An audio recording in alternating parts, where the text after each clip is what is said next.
good evening. Good evening. I'm very honored to be here in Shorashim in Florida. Rabbi and Gil Asadik.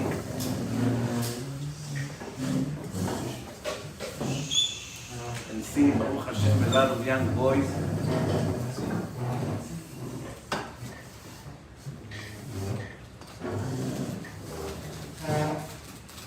If I ask you a question, why do you think from 15 million Jews that lives in the world, the whole world is 15 million approximately, even though we started the same generation like the Chinese people 4,200 years ago, we should have been almost double than the Chinese. They are 2 billion and they have restriction on birth. They only allowed 1 kid per family. We never had restriction on birth, so we should have been 3 billion Jews, minimum. And in reality, we're not even 1% of 1% of what we should have been. And now, after all of that, when we have now approximately 15 million Jews in the whole world, maybe 5-6 million here in America, 7-8 million in Israel, and in Europe another million, South America, that's it, just about it. So the question is, how many of them are living life of Torah and mitzvot? How many Jews keep Shabbat, keep Torah, learn Torah? From 15 million, what's your guess? What do you think, how many? Less than 1. Maximum 20%. Maximum. If we are, optimistic, 3 million in the whole world. What happened to the 12 million? Many of them never saw the Torah once in their life, face to face. They don't even know how it looks. Almost all of them never opened once in their life Gemara. Many of them do not even know there's such a day, Shabbat. They hear about it here and there, but they have no idea what it is. Some of them don't even know what Yom Kippur is. So the question that I have, every problem in life has a cause to the problem, right? There are 2 ways to handle it. One is to handle the symptoms, and you're going to have to do it forever. You never get to the root of the problem. And then the right way to fix it is to go to the root of the problem, find the source, and fix it from the root. So the question is, in order for us to understand what happened to these 12 millions, which probably some of you are descendants of these 12 million, so the question that I ask, and maybe the question will be more clear after I will explain to you that until 220 years ago, there was almost impossible to find one Jew in the world that is not religious.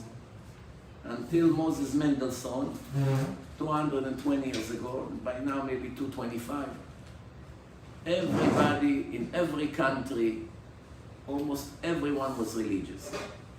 You couldn't find Jews without yarmulke or a turban or hats. Everyone was religious. There was no such thing, Jews eating non-kosher food. There was no such thing, Jews going to universities. No one, until 220 years ago, no one dared to go to learn in a place that is not a yeshiva.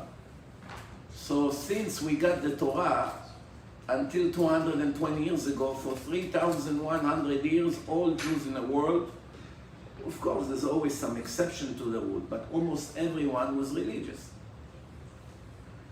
Even I, when I was a child, even the secular people in Israel had much more tradition than today. And there's a lot of respect. Secular Jews did not dare to do some of the things they do today. It was not so bad. The question that I have is, what do you think happened? That's question number 1. I will ask you one more question, then I'll connect it. Question number 2, after we see now that's the situation, I would like to ask you, what do you think is the biggest enemy of the human being in his life? The biggest danger. What do you think? Internet.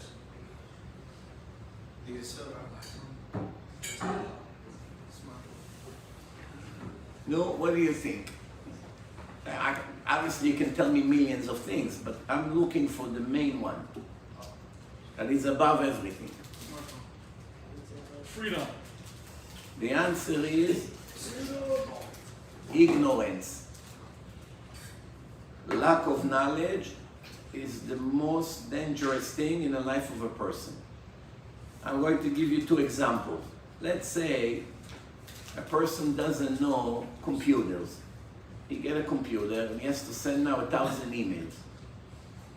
He didn't know that he can check 1,000 names and send one time and everybody gets it. He didn't know. He's an ignorant person in computers. So he typed three pages. He typed 3 pages, send it to one person.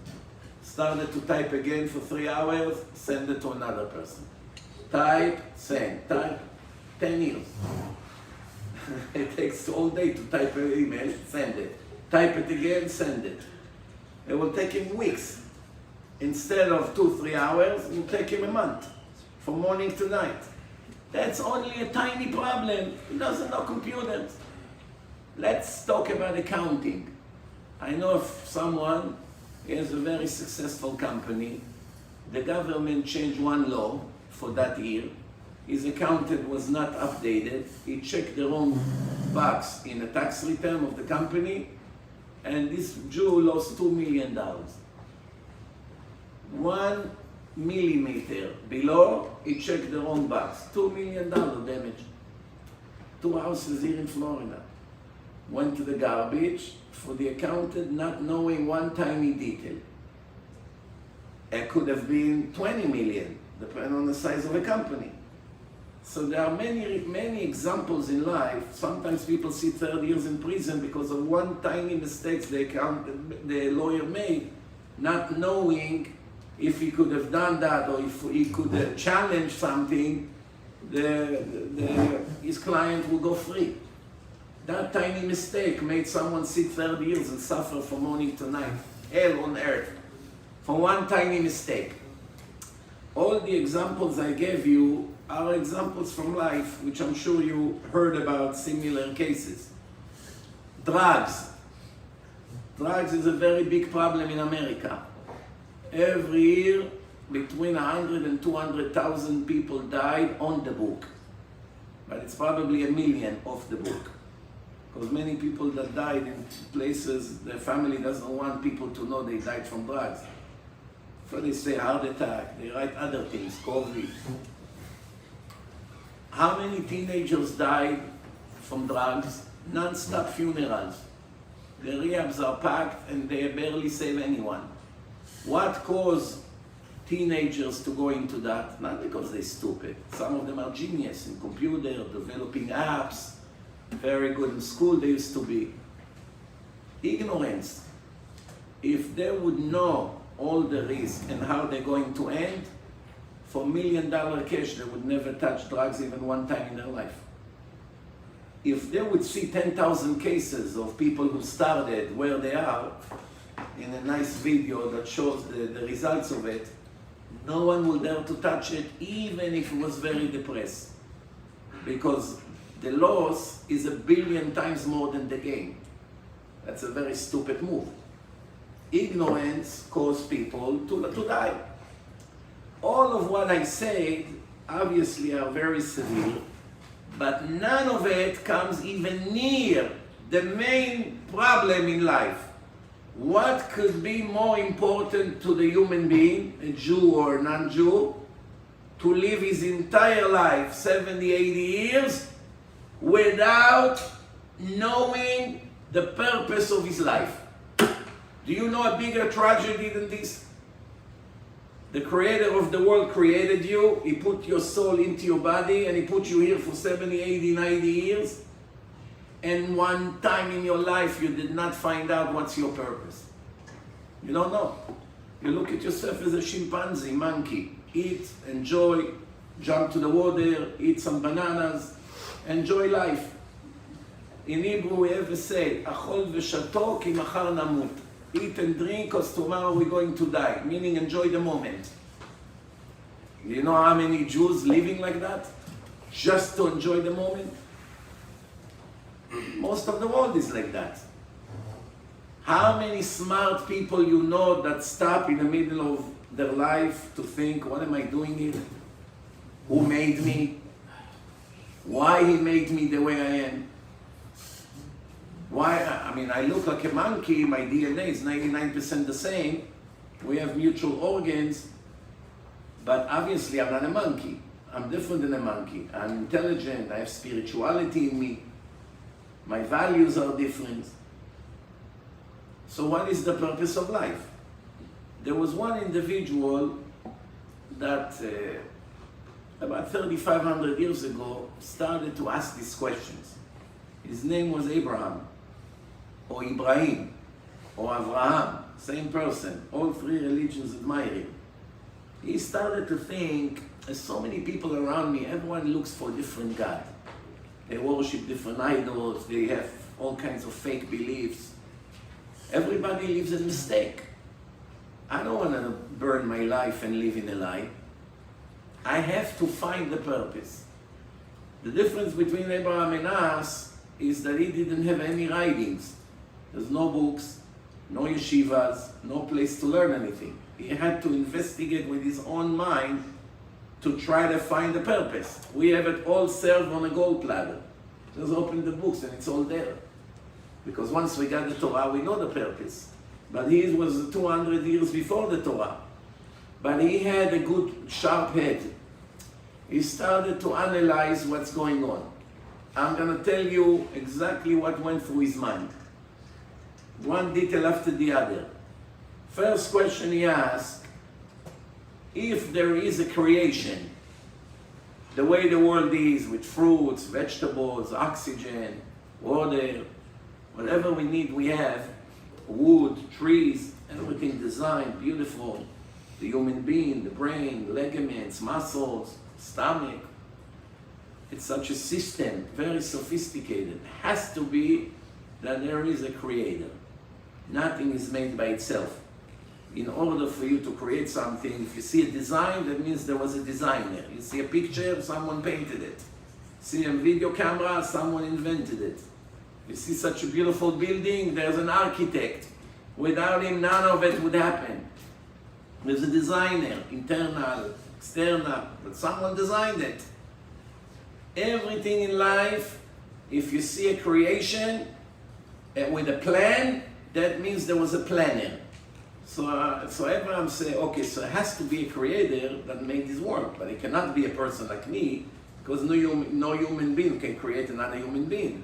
And no human being can create trees, or gold, or diamonds in nature. Obviously, a person cannot create such thing. So it has to be a superpower. Where is he? I have to investigate where I can find him. Next question, the more sophisticated the creation is, it indicates about the ability of the creator, right? To make this sense standard, you don't have to be a genius. 1-2 days in a factory, you learn how to do it. To make a video camera, you need months. To make an airplane, you need years. The more sophisticated is the creation, the more ability the creator has. Did you ever see something that was ever made by anyone without a purpose? This standard has a purpose. Chair has a purpose. Camera has a purpose. Light, menorah has a purpose. Everything has a purpose. You can never find one thing that someone made and you come and ask him, excuse me, Mr. Creator, what is the purpose of your product? I have no idea. Why did you make the car? I don't know. Why did you make a watch? I don't know. Even a cup that worth a penny, this paper cup, a penny, and has a lot of design in it. In the bottom, this one particularly not, but some of them have lines and all kinds of printing. But you got the point.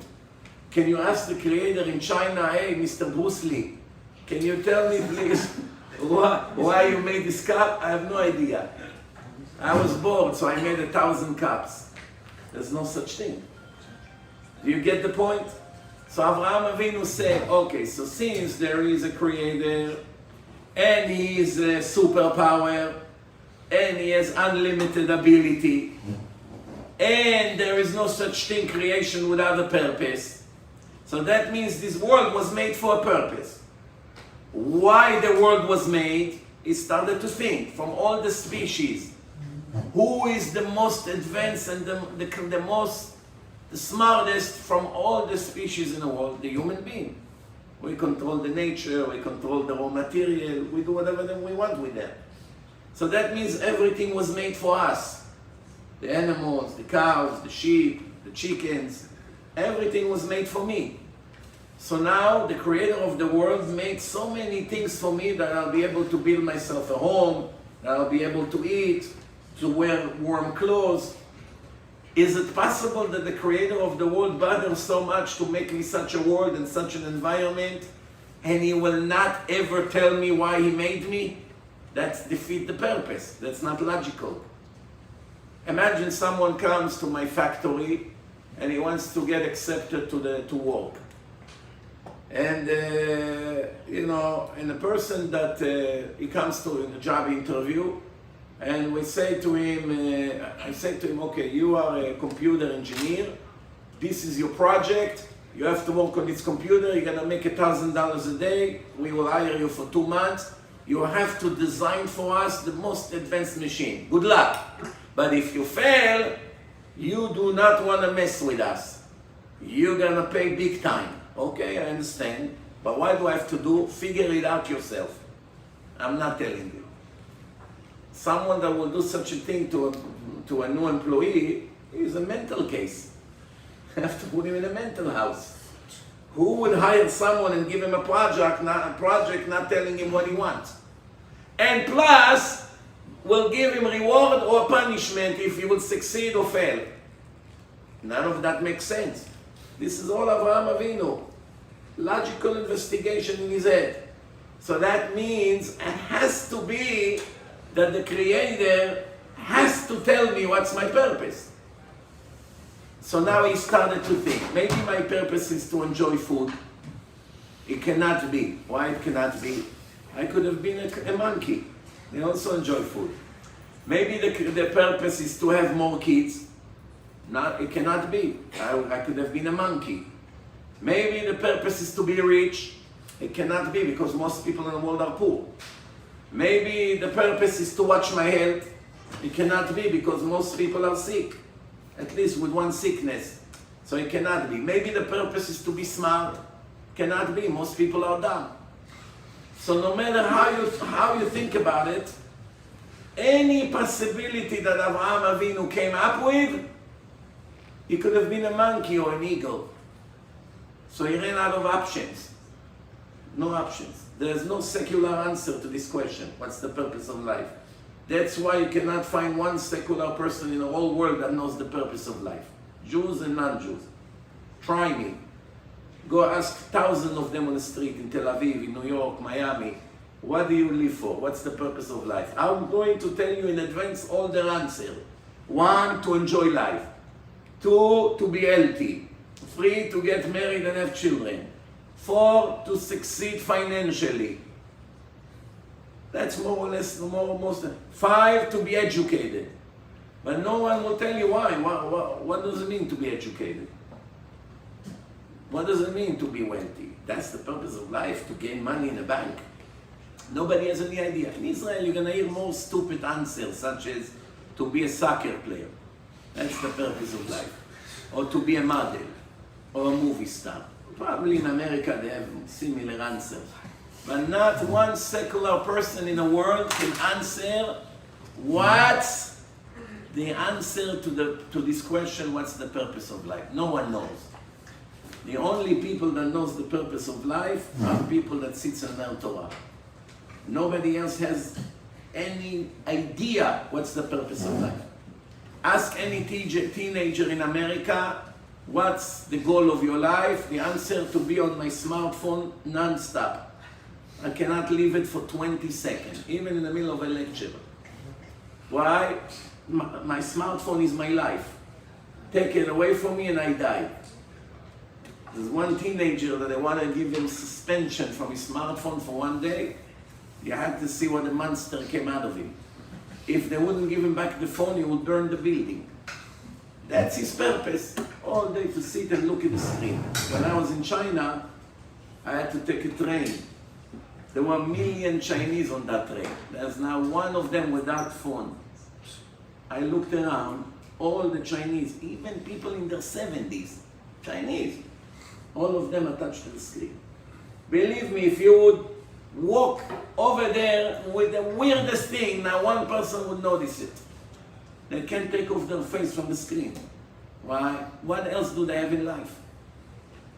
Nothing else. So the answer is, Rabotai, nobody knows what he lives for. Someone who doesn't know the purpose of life, what chance does he have to fulfill his mission in life? The answer is zero. Zero. That's why only very few people that lives in this world make it. Because they are the only one who has the knowledge. Don't get me wrong. Knowing what's the purpose of life, there's no guarantee you'll succeed fulfilling the purpose. How many people are religious, but they still make horrible mistakes in their life and mess it up? There are people like this. Conclusion from everything I told you, Rabotai, everything I told you don't need to be religious to know. Abraham was before religion, before the Torah was given. He came to this conclusion on his own. That's why the Torah called him Abraham HaIvri.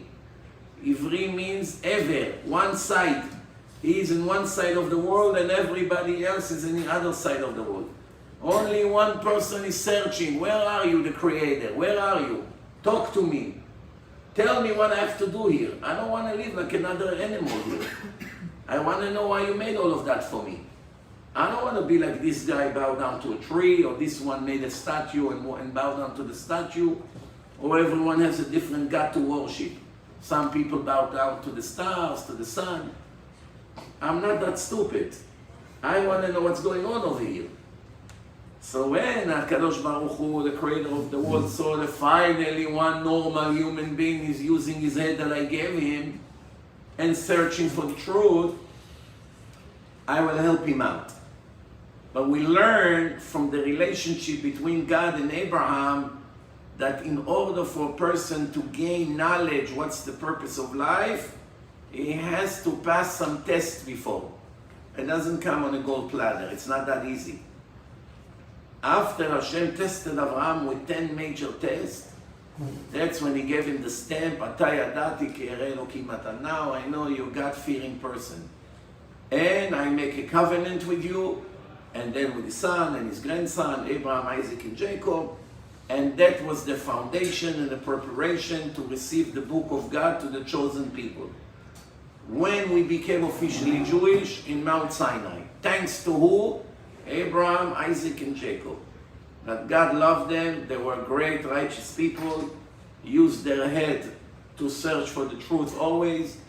And that's when he made them a promise that their children are going to get the book, the most important book in the history of the world. And that's what happened in the last Shabbat when we read Parashat Yitro. That HaKadosh Baruch Hu came down on a mountain in front of more than 3 million people in a live event and gave us the Torah that you see now in every synagogue you go in the world, same Torah. Baruch Hashem, by the Jewish people, there are not many different books. Muslims, they have hundreds of different Qurans. Christians have more than 200,000 New Testaments. Why? Because when the people used to copy it manually, they were not careful, they made a lot of mistakes. The Torah also is copied manually. But because there is such a punishment if you modify the Torah, nobody dared to take that risk. To modify the book of God, the creator of the world, if you do it on purpose, it's that penalty. If you do it accidental, it's not that penalty, but you are reckless. It's still a crime. Why are you not careful? Why you didn't check yourself 4 or 5 times? Jews were very careful, that's why everywhere you go you have the Torah. Wherever you go, it's the same Torah. Muhammad, the prophet of the Muslims, had 4 wives. Each one of them had a different Quran already in his lifetime. 4 different Qurans. I don't have to tell you what happened 1400 years later, everywhere you go to. So to conclude, Rabotai, we have one thing we have to understand. Today you have more than 80,000 religions and cults in the world. More than 80,000. We know maybe 10 of them, barely. But there are so many. If you go in there and you put the name of all the religions and cults in the world, you know the list is so long that if you hold your hand on the arrow, the names would run and run and run and run all day. 80,000 names. The 3 major religions are Judaism, Christianity, and Islam. Those are the famous ones. Even though Jews are only 50 million and Buddhists are 600 million. Buddhism. But what kind of a religion is Buddhism? There was one person named Buddha 2,400 years ago, and he came and he said that he saw the light. He had an enlightenment. How many people saw it? No one. Based on the story of Buddha, now you have 600 million people follow Buddhism. Hinduism, I don't even want to get to it. It's a disaster. They take people, when they died, and turn them into gods. And there are so many different beliefs over there. It's below ridiculous. But the 3 religions, Judaism, Islam, and Quran, and Christianity and Islam is supposedly a continuation of Judaism. The interesting part is that Muslims and Christians never try to deny the truth of Judaism. Muslims in the Quran, there are many, many parts discuss the Torah, the Exodus of Egypt. Pharaoh did not want the Jews to go out of Egypt. God saved them, brought them to Israel. It's all in the Quran. They call themselves Ibrahim, Ismail, Yusuf, Daoud. This is Abraham, Yosef, David, Ishmael. This is all Jewish names. In the New Testament, it's continuing from the story of Abraham, Isaac, and Jacob, and the tribes, and describe also that the Jews got Torah in Mount Sinai. Who can tell me how we know in less than 5 minutes, maybe 2 minutes, that a religion is fake? It's not divine. Only one person. How do we know in 2 minutes? Only one person. Contradiction. What you say is true. No witnesses. What you say is No true. witnesses. What you say is true, but it creates 50% doubt. There is no proof that the religion is fake just because one person gave it. But there is a 50% doubt because there's no witnesses. It's his story against our belief. It either happened or didn't. There's no way to prove, which is ridiculous. Who wants to dedicate his life to a story of a one person that nobody ever witnessed and live according to his nonsense?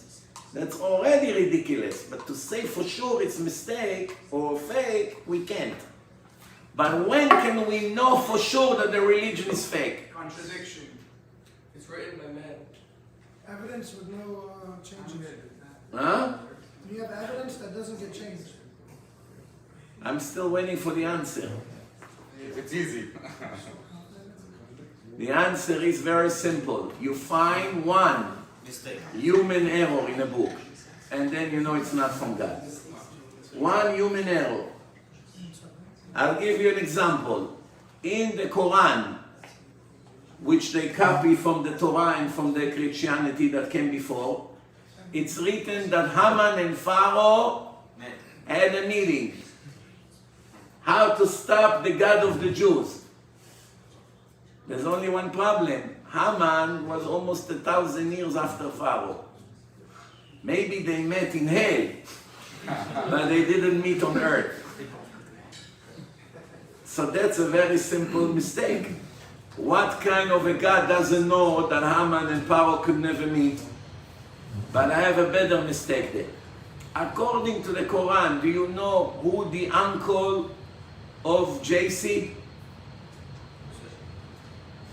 JC Penny, one day came and he said to his rabbi, Rabbi Yoshua ben Farchia, who was learning in the Yeshiva. He said to the rabbi, Rabbi, you see the pretty girls over there? From all the people in the world, who he wants to talk about the pretty girls to his Rosh Yeshiva. That was JC. The rabbi said to him, you learn in my yeshiva and that's what you care about, to look at girls on the street? You are suspended. He let him go for a break. What did he do? He made himself a cult on the street. Took some Jews, some Goyim, started to teach them. That's the story of the beginning of Christianity. But he never started Christianity. He died, and only 7 years later, people started to tell fairy tales about him. Who, according to the Quran, is his uncle? Moshe Rabbeinu. Did you ever see a more ridiculous mistake?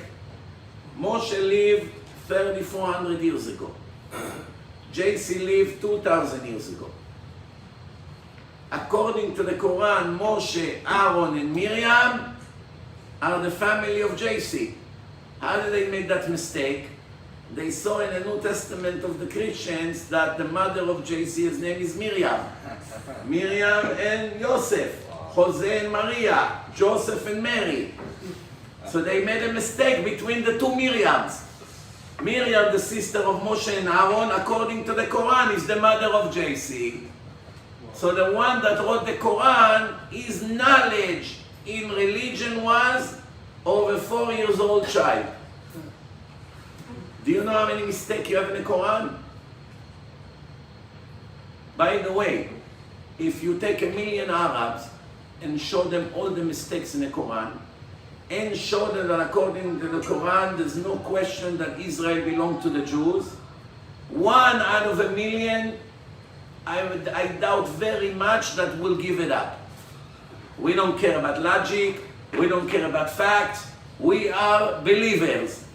You talk against our religion, we'll kill you. Doesn't matter, you show them evidence, doesn't matter. We are going with faith. In the New Testament, it says that Jacob went to Egypt with 75 people. But in the Torah, that they admit that it's the book of God, it says 70. What happened to God? He forgot? He forgot how many people really went to Egypt? There are so many mistakes in those books. If you watch my film Torah and Science, after 10 minutes you get the point. But we are not here to talk about the fake religions. The reason I told you that is for you to see the difference. When you open the Torah is full of prophecies. Many of the prophecies that the Torah spoke about are to our days. The Torah gave prophecies that are against all odds. Nobody can ever imagine that things like this can even happen. That the Jews will come and enter Israel, there will be 7 nations over there with massive army, and God said, I'm going to kick them out of the land, and I will give you the land. Who can promise such a thing? So the major difference between the Torah and all the fake religions, that they all started with the story of one person and nobody ever saw any witness. And the Torah started with more than 3 million witnesses. The people that received the book heard the voice of God speaking to Moshe. So you could never fake that God actually gave it. But the best part is that 90% of the Torah speaks about who? About the people that received the Torah. All the miracles that happened to them. So me coming to you today to Florida, bringing a book with me. Ladies and gentlemen, there's no ladies, gentlemen and gentlemen. I am the messenger of God. He gave me this book to give it to you. You must listen to me. Don't play games. It's for your own good. Read it, learn it carefully. If you have questions, come to me. But from now on, I'm your prophet. So, all of you are nice people. You want to give me a chance. You open the book, and what does it say over there? I am the God of the community of Fort Lauderdale. I brought you from Japan to Florida. I bought each one of you a Ferrari. I gave you a Rolex watch. I gave you a beautiful home in Florida. I filled up your bank account with $1 million each. I build you this beautiful building with a gym upstairs.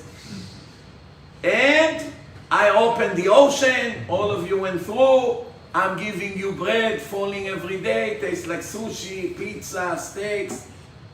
All of you read now the book. You're looking at the rabbi and say, Rabbi, where did you find this lunatic from? How can you invite him to talk? What is these crazy things? He's not normal. He said that he did all these things for us. Did it really happen to us? Now one of the things happened. He's hallucinating. Let's say everything I say happened except one detail. Everything is true, but the $1 million in the account you didn't get. Right away you would tell me if it's from God, God doesn't make mistakes. So a lot of the things you say is true, but we never got the money. When Moshe gives them the book and they see more than 100 miracles mentioned there, all of the miracles happen to them. Can I fake that I made you miracles if it never happened to you? Any one of you would listen to me another minute? No. Will I be that stupid to come to 3 million people and tell them I took you out of Egypt? I released you from slavery? I split the ocean for you? I'm giving you money? You have water? I killed all your enemies? They would say to me, excuse me, none of that happened to us. The fact that everyone agreed to accept the Torah and became followers of the truth of the Torah leaves no doubt that everything that written over there actually happened to them 100%. And from then on, it went from father to son, tradition. Goyim also have tradition. Vini has a Christmas tree. His son Tony also have a Christmas tree. His grandson Johnny also have a Christmas tree. All the Christmas trees have the same shape. Did you ever see a round white Christmas tree? No, they're all green, pointy. And they put all these gifts there, whatever they put, lights. Did you ever see a guy that has a different Christmas tree? No. Why? It passed from father to son. Everything is father to son, but we have to go to the beginning. The beginning is very simple. Ma'amad Har Sinai. Something like this never happened to any other nation. And the best proof is that Moshe said to them, all of you heard the voice of God speaking to me. If one Jew would not hear the voice of God, he would raise his hand, excuse me, I'm here also. I did not hear any voice. One of the verses in the Torah is, Moshe Daber, V'Elokim Ya'anenu Bekol. Moshe speaks and God answering him with voice. We know there is no extra word in the Torah. The Torah is very cheap with words. Otherwise it would be from here to Japan, the size of the Torah. So the Torah speaks in a very, very short language. And once there is an extra letter in a verse, the Gemara right away address it. Why do you have a vav here? We could have managed without it. Why you have et? What does it come to include? Why? We could have managed without that word. Why does it say in the Torah, Moshe speaks, and God answering him with voice? What do we need with voice? Bekol. Hashem answer him, who cares how? It's critical. If it would not say Bekol, do you know what people would say, all the atheists? They say, you know how it was? Moshe say, hold on, let me see what God say. Okay, I'm listening. Okay, God told me to tell you such and such, but nobody heard anything. I could also pretend. Wait, one second. Hashem, what do you say? Okay, hold on. Okay, Hashem just told me to tell you this and this and that. Right away, it's 50% doubt. Maybe he did speak to me, maybe I made it up. Moshe Daber, Moshe speaks, and Hashem answering him with voice. Everybody see it's real.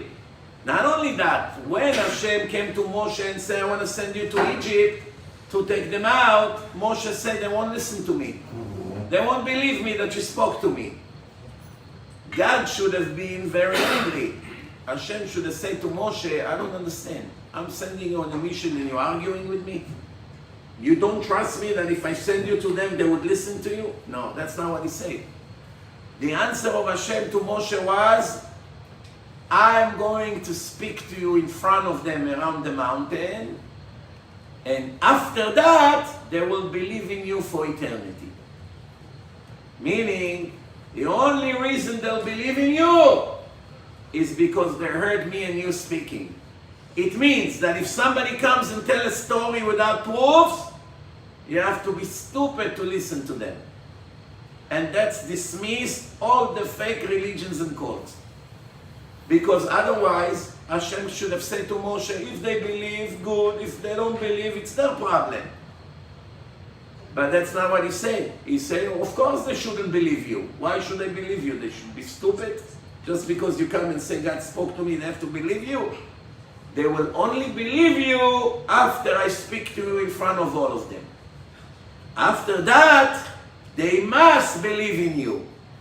By the way, in the Torah, when Hashem refers to us, does he ask us to believe in him? No. Or he asks us to know him? ידעת. There's no place in the Torah that it talks about believing in God. It's written one pasuk, "Vayaminu b'Hashem u'b'Moshe avdot," that the Jews believe in Hashem and in Moshe's servant. But every time Hashem comes to the Jewish people, how does he refer to them? "V'yida'atem ki ani Hashem." You should know I'm your God. "למען דעת כל עמי הארץ כי השם הוא האלוקים. וידעת היום והשבותי לבביך כי השם הוא האלוקים." Yadata, it's knowledge. Knowledge is 100%. It's not open for mistakes. How do I know that God exists and he runs the world and is watching me and he's recording everything I do? How am I supposed to know it? With my 5 senses, I cannot prove he exists. The answer is with common sense. A lot of investigators, they catch the murderers based on evidence in a place. They never saw them, they never touched them, they never smelled them, they never tasted them, and they never heard them. How do they find? They find evidence in a place. The Torah has so much evidence that it can never be written by a human being. If you read the Torah once in your life carefully, you know 1,000,000% that this book can never ever be written by Hashem, by a human being, only by Hashem. And after you know it, it's much easier to follow it. Even if you're a teenager in Florida and you have a lot of Yetzer Hara, you can overcome your Yetzer Hara. The reason you can overcome your evil inclination is because it's knowledge, not belief. Believing means not knowing. When you say I believe in God, what does it mean I believe in God? I believe 50%. That means I don't believe 50%. If someone says I believe in God, how much you believe? I believe 50% that the Torah is from God. That means he just told us that he has 50% doubt. I believe in God 99%. That means he has 1% doubt. 1% doubt already ruins everything. The Torah doesn't say to believe, only to know. There's one place by the Navi Yeshaya that's what he said. למען תדעו ותאמינו לי ותבינו כי אני השם. First, that you should know and believe and understand that I'm your God. Meaning, first thing, always knowledge. 100% knowledge. Just like you know you're sitting here and listening to me now. It's knowledge, it's not a belief. After the knowledge comes the faith. I'll give you an example what's the difference. When someone meets you on the street and wants to buy your expensive watch, $30,000 watch, you say, okay, I would like to buy it from you. And he gives you a check. Will you give him the watch? If you're dumb, yes. If you're smart, you're not going to give him the watch. What would you say? Wait a week or two, make sure the check clear, and then come collect the watch. Why don't you give him the watch right away? Because you don't have faith in him. You don't know who he is.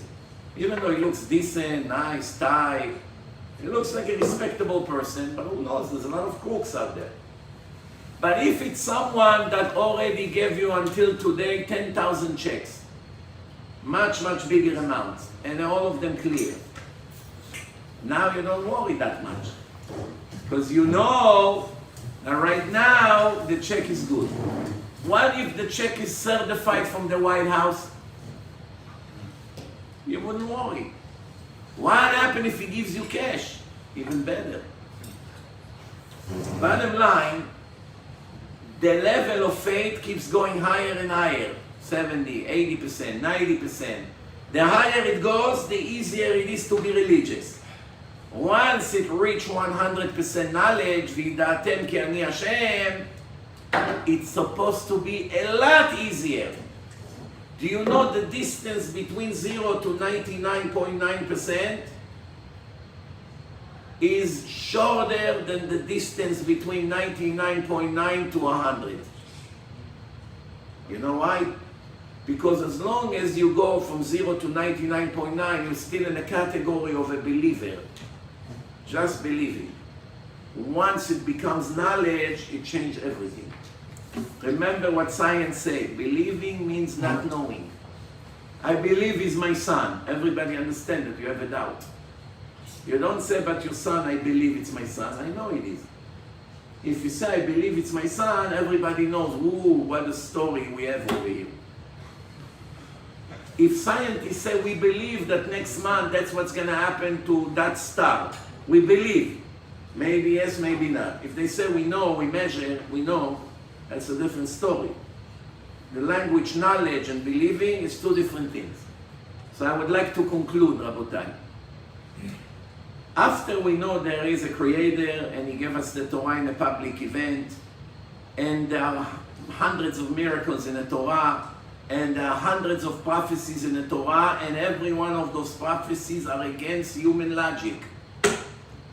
The chance that prophecies like this will happen, no human being can anticipate such a thing.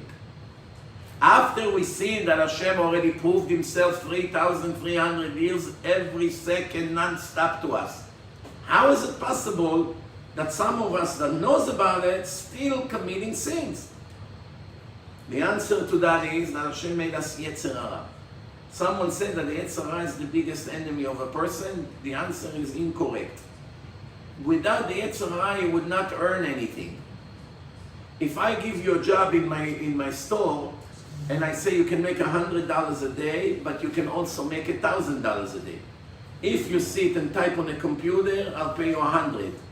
If you pick up heavy bags and bring them upstairs all day, you're gonna get 1,000. The heavy bags are your enemies or are your best friends? Your best friends, because they got you extra $900 every day. They made you wealthy. Looking at the obstacle as an enemy, it's a big mistake. It's only an enemy when there's no reward. But in the Torah, there is no such thing doing something for Hashem and not getting a reward. And the last thing, when we finish, the last minute, you know, many times you hear that the human being has a free will, right? בחירה חופשית. Every speaker will tell you the same thing. Adam, יש לו בחירה חופשית. Hashem made us different than the animals. The animals live by instincts, and we live with a free will. I have one correction to make about it. We definitely have a will, we have bchira, but it's never been free. It's never ever been free, even for 1 second since Hashem created the world. Bechira, chofshit, means come tomorrow to work for me, I'm going to pay you $20 an hour. If you come, you make money. You don't come, you stay in your bed. You remain in the same situation.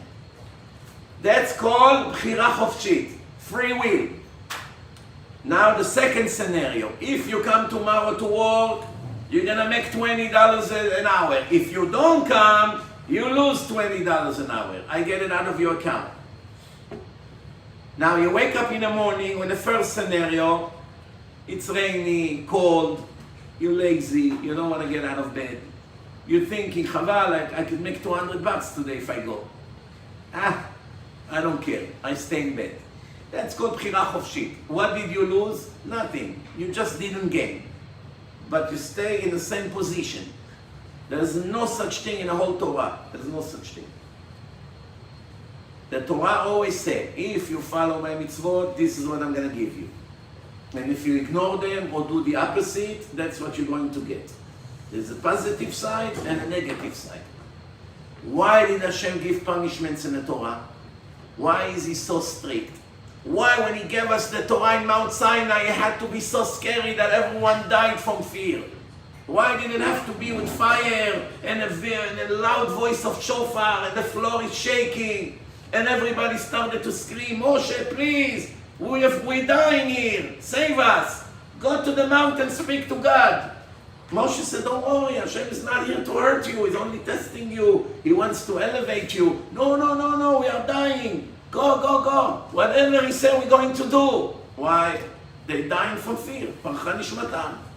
The angel had to bring their souls back into the body. Fear is the biggest gift that Hashem gave us. Without it, I don't know if the Jewish nation would even exist today. Fear is a great motivation. King Solomon, the smartest person ever lived, wrote, Ashrei Adam mefached tamid. The smarter you are, the more you're scared of doing the wrong thing. The dumber you are, you're not afraid of anything. There are two signs in a human being to know if he's smart or not. You can see it by the kids, right away when they're young. What are the two indications if your kid is a smart kid or not? One is shame, and two is fear. If he's stupid, he's not afraid of anything. He jumps from building, just screaming, fire, driving like crazy until Hashem Yerachem, he dies or sits on a wheelchair for the rest of his life. Why? He doesn't have any fear from anything. Or he's going to end up in jail. Shame, it's another sign of wisdom. When Adam and Eve were naked, before they got the wisdom, they ate from the tree of wisdom. They didn't even know it's wrong to walk naked like animals, because they were in a level of an animal. A monkey that walks naked doesn't feel embarrassed, even when people take pictures of him. He doesn't have the knowledge to understand I'm naked. As soon as they ate from the tree, they were ashamed. Immediately, they realized modesty. They covered themselves, their private parts. So what do you see? Shame.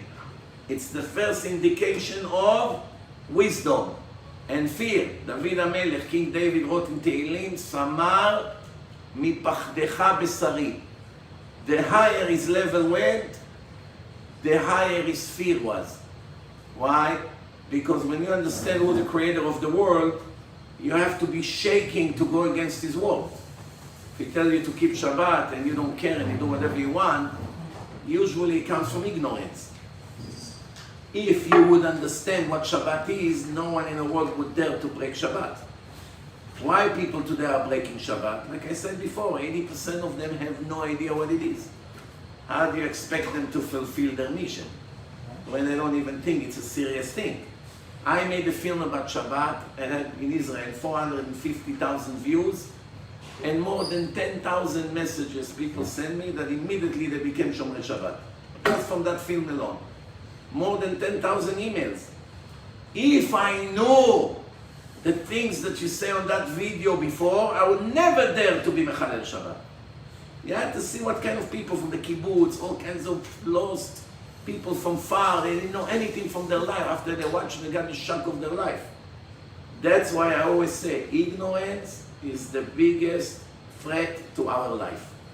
If you don't know what you live for, you don't know the covenant that the creator of the world made with you, you don't know what's coming after life, you don't know what's gonna be the consequences of your choices, you destroyed your own future. So now, Baruch Hashem, when you have such a beautiful place with Torah, pleasant to be here, great Rabbanim, everybody did everything they can to make people come. It's not enough to come. Everybody that comes here must drag minimum 5 more to come. It's an obligation of every Jew. It's an obligation, it's not a choice. Everybody must bring his cousin, his friend, his neighbor. Bring more and more and more until the rabbi said, wow, I need to build another place. It's not big enough. someone who saved one soul, Hashem look at it like he saved an entire world, because one soul become an entire world. One person can become a whole world. The world started with one person. After 1,000 years, it becomes a nation. Bezrat Hashem, I hope that all these young boys that are here, if you want to see the rest of the subject, you can watch my film Torah and Science. It's a 4-hour seminar. Yeah, maybe 5 minutes for questions. Any questions about what I spoke about? Disagreement, agreement? Do you have an exact answer for what the purpose is? Yes. The Torah said that this place was designed by Hashem to test us, to see if we're going to keep His commandments or not. That He should reward us in our end. למען ענותך, לנסותך, לראות את אשר בלבבך, עד תשמור מצוותיי אם לא. And right after that He said, להיטיבך באחריתך. That I should reward you in your end. You may ask why Hashem had to give us a test, that we have to earn the good, that later is going to reward us. The answer is because if you get a free gift, you don't enjoy from it. Because if you come to my house and you live a month and we take care of you and we do laundry for you and we give you a car and we cook for you and we clean for you and all day we serve you, after a week you say, excuse me, can I help here? Can I take the garbage out? Can I help with cooking? Can I go shopping? Can I, anything? Tell me what to do. No, you're only here for us to serve you. You won't feel comfortable. Why? Because it will cause you shame. It's called bread of shame. Lechem, Nama de Kisufa, the Zohar says. Nama, bread of shame. So what happened? Hashem designed a world that we earn the good. So when we come to Hashem and say, you owe me, it's 100% a fact. He owes us. And that's what, by the way, David HaMelech wrote in Tehillim. שמרתי מצוותיך, it's written right after that, על השכר אשר צפנת ליראיך. For the reward that you put aside for those who follow you and fear you. You should know, it says 9 times in the Torah to love Hashem. But it says 18 times to fear Hashem. Many people say, I'm only serving Hashem with love. That's imaginations. There's no such thing. It's just an imagination. To fear God only to serve Him with fear, it's also not good. It must be a combination of Ahava and Ira. That's why the Torah always says, Le'ava u'le'ira, Le'ava u'le'ira. Because one without the other is not so good. But the problem today that we live in such a liberal world that the word fear, especially even in the Jewish nation today, became illegal.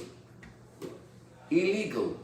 Some speakers that speak strong, like the past generation, everybody spoke strong. The Chafetz Chaim made a convention to the speakers to warn them to go back to the old-fashioned way.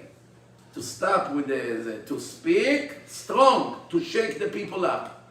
Today, people are afraid to speak up. It's politically correct, this, that. So people try to focus only on positive. It helps, but in a limited way. But when people understand that there is a price to pay for them living in a mistake, ignoring the Creator, being ungrateful to Him, even though He gives them so much, they use it against Him, and they ignore His commandments. Once they understand our major consequences later on, it helps them very much to change. So the fear and the punishment is a gift that motivates the person to save his soul. It's not a curse, it's not something negative. It's the best thing. It's just like a father that say to his son, if you touch drug one time, the $10 million estate that I wrote on your name, immediately you lose it. And the boy is dying to go with his friends and do stupid things. And he never dared to touch it because it's $10 million, these drugs that he's about to smoke. He doesn't want to be that stupid. So what saved his life? The fear. Without that, he would already be dead. How his father saved him? He gave him something to be scared of. Fear, it's not a negative thing. The Torah is full of examples how it saves the life of the greatest people ever. The problem is that with the liberalism today, they make it look, unfortunately, that it's something negative. Bezrat Hashem, I hope the words went into your head into your hearts, and Bezrat Hashem, I will hear good news from every one of you. Thank you very much. If you want, you can download my app, Rabbi Yosef Mizrachi. You have thousands of lectures in every topic you want, English and Hebrew. Baruch Adonai Laolam, Amen.